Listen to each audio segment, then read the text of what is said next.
नमस्कार साथियों, स्वागत है आप लोगों का एक बार फिर हमारे इस YouTube चैनल पर। साथियों, कल से टेलीग्राम ग्रुप्स में ये एक लेटर जो आप लोग स्क्रीन पर देख रहे हैं, ये बहुत ही ज़्यादा वायरल हो रहा है। बहुत से स्टूडेंट बोल रहे हैं कि सही है, बहुत से स्टूडेंट बोल रहे हैं फर्जी है। इसको लेकर साथियों हम लोग वैसे चर्चा करने वाले हैं। ये लेटर जो है वो बिल्कुल ठीक है। राजेश जी के यहाँ पर सिग्नेचर है, आप लोग देख पा रहे होंगे, लोक सूचना अधिकारी के।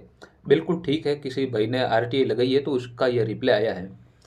अब यहाँ पर ऊपर सूचना जो साथियों यहाँ पर दे रखी है, ये तो है जो कितने आवेदन आए हैं जूनियर अकाउंटेंट में, किस कैटेगरी से।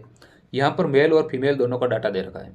और नीचे ये जो सूचना दे रखी है साथियों, ये सूचना है यहाँ पर कितने स्टूडेंट्स पास हुए हैं, जो CET के अंकों के अनुसार यहाँ पर पास किया गया था। तो ये सूचना यहाँ पर दे रखी है। अब इसमें बहुत से स्टूडेंट ये बोल रहे हैं और बहुत से लोग इस प्रकार की अफवाह फैला रहे हैं कि एग्ज़ाम 11 फरवरी को नहीं होगा, जनरल के स्टूडेंट्स कम पास हुए हैं। तो इसको लेकर हम लोग 2 मिनट देखिए यहाँ पर चर्चा करते हैं। यहाँ पर आप लोग देख पा रहे होंगे कि जनरल में जो मेल कैंडिडेट है 9,191 स्टूडेंट्स यहाँ पर इन्होंने फॉर्म अप्लाई किया, और फीमेल ने यहाँ पर फॉर्म अप्लाई किया था 4,255। कुल मिलाकर यहाँ पर जब 15 गुना की लिस्ट यहाँ पर निकाली गई, ये जो सूचना RTI में यहाँ पर दी गई है, यहाँ पर मेल फीमेल की अलग अलग नहीं दे रखी है। तो यहाँ पर 4,926 स्टूडेंट्स जनरल के टोटल मेल और फीमेल यहाँ पर पास हुए हैं CET के अंकों के अनुसार। तो यहाँ पर ये वैसे देखें तो साथियों यहाँ पर ये आंकड़े वैसे तो यहाँ पर कम लग ही रहा है थोड़ा सा। लेकिन अब दिक्कत यही है कि यहाँ पर देख लिया आप, 2 नंबर पर EWS के कैंडिडेट यहाँ पर 18,000 के समथिंग है, और इधर यहाँ पर ये है 5,190 स्टूडेंट। तो यहाँ पर EWS के स्टूडेंट टोटल 12,000 यहाँ पर पास हुए हैं। तो सबसे ज़्यादा अगर हम लोग बात करें, वैसे तो यहाँ पर देख पा रहे होंगे सबसे ज़्यादा OBC के स्टूडेंट पास हुए हैं। लेकिन OBC के फॉर्म भी तो देखिए आप लोग कितने आए यहाँ पर। OBC के यहाँ पर साथियों 62,000 मेल के हैं और 17,000 फीमेल के फॉर्म आए। तो 62 और ये देख लीजिए आप 70-80,000 के समथिंग यहाँ पर OBC के फॉर्म आए।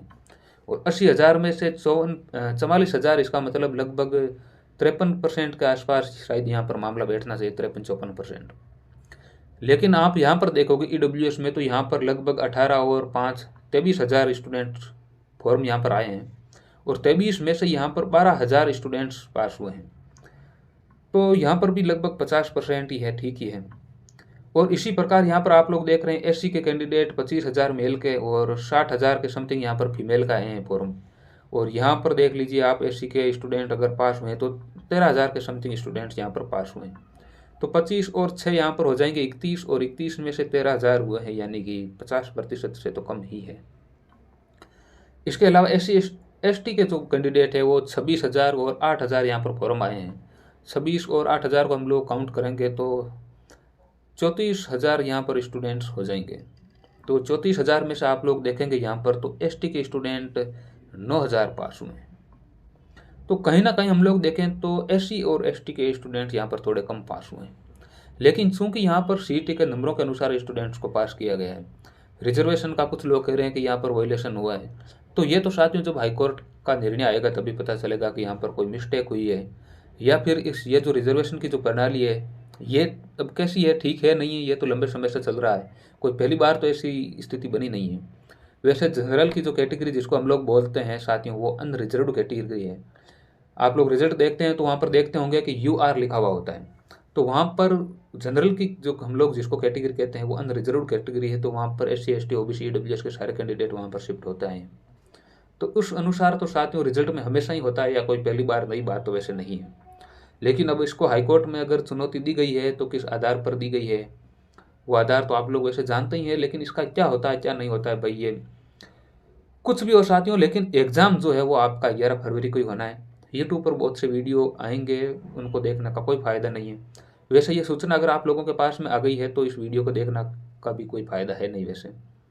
और आप लोग सूचना नहीं आई है तो आप लोग देख लीजिए, इतने स्टूडेंट्स है, वैसे कंपटीशन साथियों बहुत ही कम है। आप लोग ऐसा सोच रहे होंगे कि 90,000 स्टूडेंट्स है, 44,000 OBC के हैं। ये 44,000 साथियों जो OBC के स्टूडेंट्स है, ये सारे तैयारी थोड़ी कर रहे हैं। बहुत से लोग तो रीट में लगाए, इनमें से बहुत से फर्स्ट ग्रेड में लगाए, सेकंड ग्रेड में लगाए, और उसके अलावा अभी कांस्टेबल में बहुत से लोग तैयारी कर रहे हैं। तो यहाँ पर कंपटीशन तो साथियों बहुत ही कम है। लगभग 20-25 हज़ार स्टूडेंट साथियों पूरे राजस्थान में जूनियर अकाउंटेंट की तैयारी कर रहे हैं। लेकिन यहाँ पर फिर भी कंपटीशन इतना सरल भी नहीं है, आप लोग जानते हैं। तो साथियों इसी सूचना को लेकर मैं थोड़ा सा मैंने सोचा 2 मिनट वीडियो बना देते हैं। बहुत से स्टूडेंट पूछ रहे हैं कि एग्ज़ाम पोस्टपोन्ड होगा क्या? तो भाई एग्ज़ाम तो कोई पोस्टपोन्ड होने की यहाँ पर संभावना नहीं है। तो यही साथियों थोड़ी सी सूचना थी जिसके संदर्भ में मैं आप लोगों के साथ में चर्चा कर रहा था। मिलेंगे जल्दी किसी नेक्स्ट अच्छे से वीडियो के साथ, तब तक के लिए धन्यवाद, शुक्रिया।